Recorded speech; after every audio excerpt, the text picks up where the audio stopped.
جی ہارون بھائی، یہ ہارون بھائی ہمارے الحمدللہ آئے ہوئے ہیں راولپنڈی سے، شمس آباد سے، اور ماشاءاللہ یہ بلائنڈ کمیونٹی کو ریپریزنٹ کر رہے ہیں اس حوالے سے کہ ماشاءاللہ انہوں نے قرآن حکیم مکمل جو ہے وہ ان کی لینگویج کے اندر ٹائپ کیا. اللہ تعالیٰ ان کو جزائے خیر دے اور ان کی ایفرٹس کو قبول کرے. تو یہ بھی ایک کوسچن کرنا چاہتے تھے، تو میں نے کہا کہ یہ خود مجھ سے 1 to 1 کوسچن کر لیں اس حوالے سے. تو جی ہارون بھائی اپنا کوسچن ریپیٹ کریں آپ. بسم اللہ الرحمن الرحیم. علی بھائی، 2 الفاظ میں سب سے پہلے میں آپ کا شکر گزار ہوں کہ میں پہلی بار آپ کی تقریب میں آیا ہوں اور آپ نے مجھے اس قدر عزت سے نوازا ہے. اللہ تبارک و تعالیٰ آپ کی عزت میں اضافہ فرمائے. آمین. میں نے آپ کا ایک وہ 71B مسئلہ جو ہے وہ سنا تھا رفع یدین کے حوالے سے. اس 70B ہے وہ؟ جی 70B. ہاں جی. اس حوالے سے میں آپ سے جو ہے وہ ایک کوسچن کرنا چاہ رہا تھا کہ آپ نے ایک حدیث بیان فرمائی تھی جس میں کچھ وہ گھوڑے کی دموں کا ذکر تھا. جی. تو وہ جو ہے وہ بعد میں نے ایک دوست سے جب ڈسکس کی تو اس نے مجھے کہا کہ جی یہ 2 احادیث جو ہیں وہ اکٹھی ہیں. ایک جو ہے وہ ایک حدیث یہ لوگ پڑھتے ہیں جس میں سلام کا ذکر ہے کہ سلام کے وقت. دوسری حدیث جو ہے وہ اس کا سینیریو بھی بالکل مختلف ہے، وہ ساری حدیث بالکل ڈیفرنٹ ہے. اور اس حدیث میں جو ہے وہ رفع ایدیکم اس طرح کے الفاظ ہیں کہ ہاتھوں کو اٹھاتے کیوں. اور اس حدیث کے پورے سینیریو کو پڑھنے سے پتہ چلتا ہے کہ وہ قیام اور رکوع والے رفع یدین کی ممانعت کا ذکر تھا.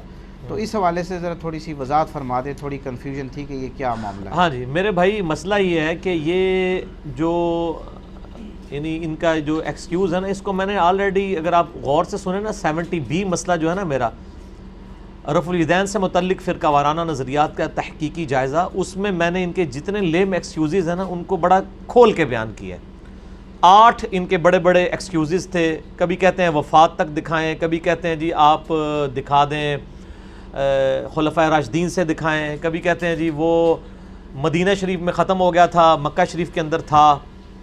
اس قسم کی جتنی ساری چیزیں میں نے ایک بڑی ترتیب کے ساتھ بیان کی تھی.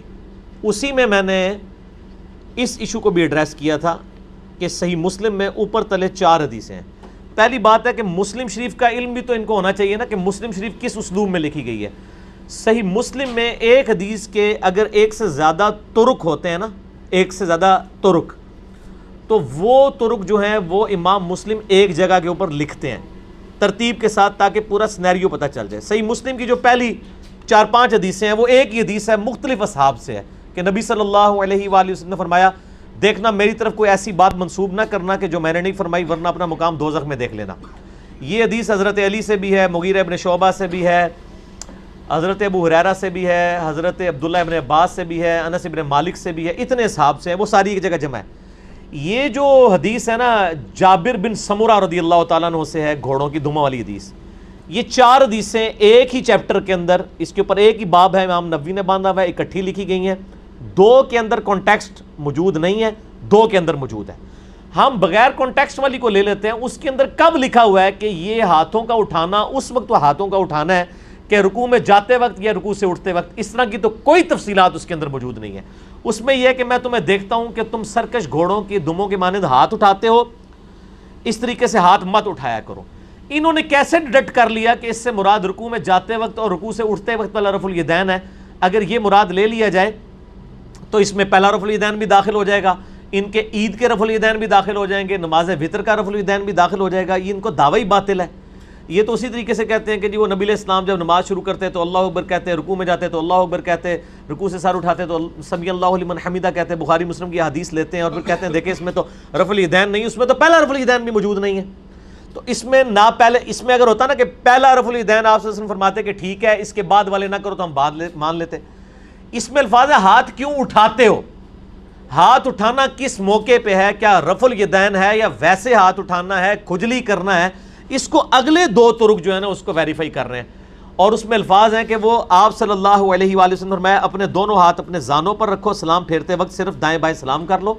یہ حدیث صرف صحیح مسلم میں نہیں ہے، یہ حدیث ابو داؤد میں بھی موجود ہے، سنن نسائی میں بھی موجود ہے. اس کے اوپر باقاعدہ باب باندھے ہیں محدثین نے، ابو داؤد نے اور نسائی نے، کہ یہ سلام پھیرتے وقت ہے.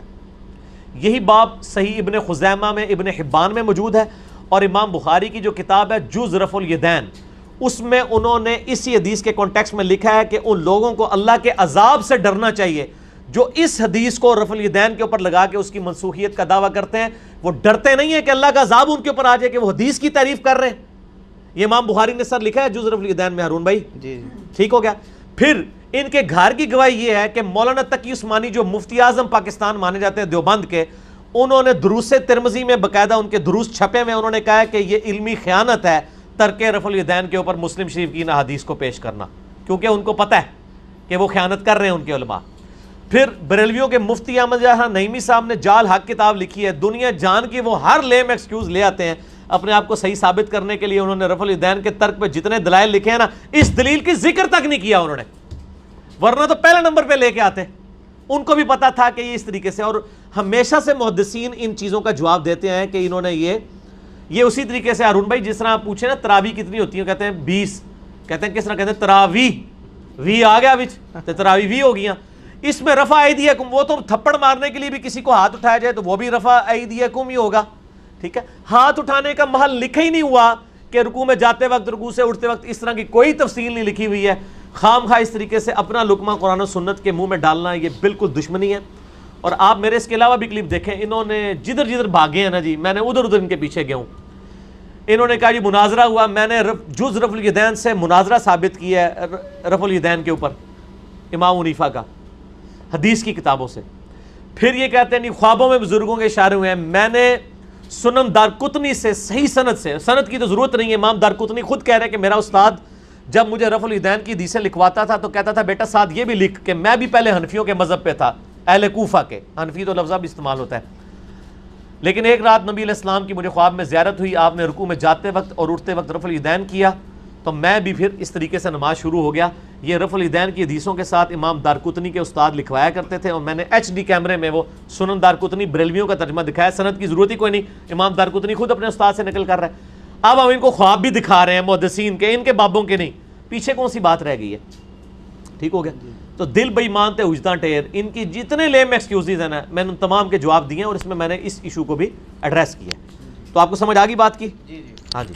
تو آپ وہ 70B دوبارہ دیکھیں نا، اس میں یہ عدم ذکر کی روایتیں بھی لے آتے ہیں. اچھا پہلے انہوں نے بڑا جھوٹ بولا، کتابوں کے اندر لکھا جی مکے میں رفع الیدین ہوتا تھا، مدینے میں ختم ہو گیا. ہم نے بتایا کہ رفع الیدین کی ساری حدیثیں ان صحابہ نے روایت کی ہیں جو فتح مکہ کے بعد مسلمان ہو رہے ہیں. فتح مکہ ہوتا ہوا ہے 8 ہجری کے اندر، کیا یکم ہجری میں فتح مکہ ہو گیا تھا؟ اور اس میں غزوہ تبوک کا صحابی ہے بخاری مسلم میں مالک بن حویرث، جو کہتا ہے کہ میں صرف نبی علیہ السلام کو ملنے کے لیے آیا، 20 دن آپ کے ساتھ رہا. صحیح بخاری 631 نمبر حدیث ہے. آپ نے جاتے وقت مجھے نصیحت کی، سلو کما رأیتمونی اصلی، دیکھنا نماز اس طرح پڑھنا جس طرح مجھے پڑھتے ہوئے دیکھتے ہو. اور وہ رفع الیدین کی حدیثیں روایت کر رہے ہیں بخاری مسلم میں، جس نے صرف حضور کی صحبت اس لیے کی کہ میں آپ سے دین سیکھوں. غزوہ تبوک کے موقع کے اوپر، غزوہ تبوک کے موقع کے اوپر، غزوہ تبوک کے بعد تو نبی علیہ السلام 1-1.5 سال زندہ رہے. اور پھر یہ اتنی توہین کرتے ہیں، یہ کہتے ہیں ہاں جی اس وقت تک تو ثابت ہے. ان کو کہیں کہ نبی علیہ السلام پوری زندگی گھوڑوں کی دموں والا کام کرتے رہے، نعوذ باللہ. یہ بھی میں نے اس میں ہارون بھائی بتایا تھا کہ اللہ اپنے نبی سے کوئی ایسی سنت نہیں کروائے گا جس کو اتنے سخت الفاظ میں بعد میں کنڈیم کیا ہو. اس کا کیا جواب دیں گے؟ کیا نعوذ باللہ نبی علیہ السلام اپنی 63 سال کی مبارک زندگی میں جو ہے وہ 63.25 سال تک بقول ان کے کہ جی بالکل اینڈ پہ چھوڑا تھا، 63.25 سال تک گھوڑوں کی دموں والا کام کرتے رہے؟ نعوذ باللہ من ذالک. ہم نے چیلنج کیا ہے کہ نبی علیہ السلام کی کوئی ایک سنت بھی ایسی نہیں ہے جو منسوخ ہوئی ہو بعد میں اور اس کے بارے میں نبی علیہ السلام نے کبھی سخت الفاظ استعمال کیے ہوں، اور اتنے سخت الفاظ ہوں. انہوں نے جھوٹ بولا ہے، اور یہ جھوٹ محدثین شروع سے پکڑتے آئے ہیں، اور خود ان کے اور اپنے علماء کی جرت نہیں. میں آپ کو بتاؤں مولانا تقی عثمانی صاحب نے ایک اور بڑی جرت کی ہے. انہوں نے کہا جی تفسیر ابن عباس میں لکھا ہوا ہے قد افلح المؤمنون الذین هم فی صلاتهم خاشعون. یہ کہتے ہیں اس کی تفسیر میں تفسیر ابن عباس ملتی ہے، اس میں لکھا کہ نماز میں خشوع وہ کرتے ہیں جو رفع الیدین نہیں کرتے. پہلے ہم ان کو پھکی دیتے ہیں کہ آپ عید کی نماز میں کیوں پھر رفع الیدین کر کے اپنا خشوع خضوع برباد کرتے ہو اور نماز وتر میں، اور یہ پھکی امام بخاری نے بھی دی ہوئی ہے جز رفع الیدین میں. اب تقی عثمانی صاحب نے کہا کہ جی وہ تفسیر ابن عباس تو ثابت ہی نہیں ہے، جعلی روایتیں پیش کرتے رہے، وہ تفسیر ہی ثابت نہیں ہے. اور وہ لاجیکلی پھر کیسے ثابت ہوگی؟ اگر ایک چیز نماز کا سکون جڑے تھے پیڑے اور لاہور بھی پیڑے، یہ کیسے ہو سکتا ہے کہ عام نماز میں سکون برباد ہو رفع الیدین سے، اور جو نماز پڑھنی سال کے بعد ہے اس میں آپ کا سکون نہیں برباد ہو رہا؟ اور اللہ دے بندے او کوڑ ماریا کرو جڑے کو ہضم بھی ہون. ٹھیک ہے نا. میں اس لیے ان کو کہتا ہوں میں آپ کے ہر مسئلے کے ساتھ انجینئرنگ کرتا ہوں, الزامی جواب دیتا ہوں. آپ اگر یہ جواب دیں گے میں یہ جواب دوں گا, آپ وہ جواب دیں گے میں یہ جواب دوں گا, الٹیمیٹلی آپ ہاتھ اٹھا لیں گے. اور تائیں کہتے ہیں جناب علی نو سنیا کرو گمراہ ہو جاؤ گے, اور علی کہتے ہیں سارے نو سنیا کرو ہدایت پہ آ جاؤ گے. تو ہمیں پتہ لگے گا کوڑ مار رہے تھے. ہم تو کہتے ہیں کہ باقیوں کو سنیں پھر ہمیں سنیں. آئے یہ علم کا میدان ہے, آ کے فیصلہ کریں. اور صحیح مسلم آپ خود کھول کے پڑھیں. انٹرنیشنل نمبر کے مطابق 969 سے لے کے 971 تک یہ 4 مسلسل حدیثیں ہیں. اس پہ امام نووی نے باب بند ہے, ٹھیک ہے, جنہوں نے مسلم کی تبویب کی ہے کہ سلام پھیرتے وقت ہاتھ سے اشارہ نہ کیا جائے. یہ سارے محدثین کا موقف ہے. یہ تو کسی کے دماغ میں بھی یہ بات نہیں آئی تھی. جو اب ان کے دماغ میں نئے نئے قصے کہانیاں آنا شروع ہو گئی ہیں اور اس طرح کی چیزیں جو ہیں وہ پروپیگیٹ کرتے ہیں, ان کے اوپر تو بڑی بڑی وعیدیں لوگوں نے بیان کی. تو ہمارا مقدمہ ٹوٹیلٹی میں الحمدللہ کلیئر ہے. ہمیں کوئی, اور پھر ہمارا تو دعویٰ ہے کہ سنی اور شیعہ کا کتابوں کا اجماع ہے رفع الیدین کے اوپر, اور کھول کے دیکھ لیں آپ. اچھا علی بھائی, اس میں تو گزارش کروں نا, اس پہ ایک نئے انداز سے بھی اعتراض آیا ہے نا. یہ جو آزاد خیال علماء نے جیسے قاری انیب ڈار صاحب وغیرہ, جن کا بظاہر کوئی تعصب بھی نہیں ہے نا, بلکہ وہ تو جو روایتی دیوبندی بریلی علماء ان سے ان کی بڑی ٹسل چلتی رہتی ہے. انہوں نے پچھلے دنوں کہا, غامدی صاحب کا بھی تقریباً اسی قسم کا موقف ہے, وہ بیان نہیں کرتے کہ یہ جو امام ابو حنیفہ رحمۃ اللہ علیہ ہیں نا, یہ سب سے زیادہ پرانے ہیں اور حدیث کی کتابیں ان کے بعد ہے. تو وہ کہتے ہیں جی کہ ہم یہ سمجھتے ہیں کہ انہوں نے جس کو دیکھا ہے نا, وہ کہتے ہیں جب امام بخاری نے نماز کس کو دیکھ کے شروع کیا, وہ کہتے ہیں اپنی والدہ کو دیکھ کے کیا نا, بخاری تو نہیں تھی. تو وہ کہتے ہیں ہم نہیں یہ بات مان سکتے. یہ روند مار رہے ہیں اس لیے کہ ان کو کہ بخاری کی تو کتاب صحیح بخاری موجود ہے, امام حنیفہ کی کتاب لیں پھر اگلی بات کریں. شڑول تو نہ ماریں, کوئی لاجیکل بات کریں نا. پرانے تو امام ابو حنیفہ پیدا ہوئے 80 ہجری میں, ان سے پہلے جو 80 سال کے لوگ ہیں وہ پرانے نہیں ہیں. تو وہ کہتے ہیں نا, وہ کہتے ہیں انہوں نے انہی کو دیکھا ہوگا, وہ رفع الیدین نہیں کرتے. دیکھا ہوگا تو تب ہے نا جب امام حنیفہ رحمہ اللہ کی وہ کتاب موجود ہو, کتاب موجود ہو.